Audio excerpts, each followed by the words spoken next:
যিহেতু আমি ঘৰ গৈ আছোঁ সেয়েহে গুণগুণ আৰু মই লাগি গৈছোঁ পেকিঙত।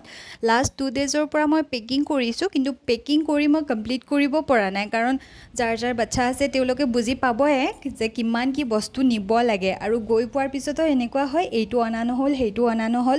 আপোনালোকৰ লগতো তেনেকুৱা হয়নে জনাবচোন। আৰু এইপিনে গুণগুণে কি কি যে কৰিছে নহয়, তাই একেবাৰে কাপোৰৰ মাজত বহি মেলি তাই নিজে পেকিং কৰিছে। আৰু পিছত মই গুণগুণক অকণমান খেলিব দিলোঁ। দেখিছে নহয় এইজনীৰ অৱস্থা, তাই একেবাৰে হাল্ক বনি গৈছে নিজৰ গাতে ড্ৰ কৰি।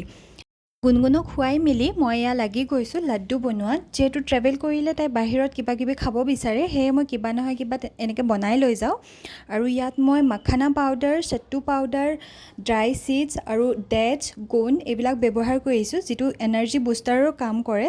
যিহেতু বেংগলোৰত বৰ্তমান বহুত বেছি গৰম আৰু ট্ৰেভেলো কৰি আছোঁ, সেয়েহে মই তাইৰ কাৰণে এইটো লাড্ডু বনাইছোঁ। ডেটছটো গ্ৰাইণ্ড কৰি মই মিক্সাৰখিনিৰ লগতে কম্বাইন কৰি এনেকৈ লাড্ডু বনাইছোঁ। মই ভিডিঅ'টো বনাবলৈ একদম পাহৰি থাকিলোঁ।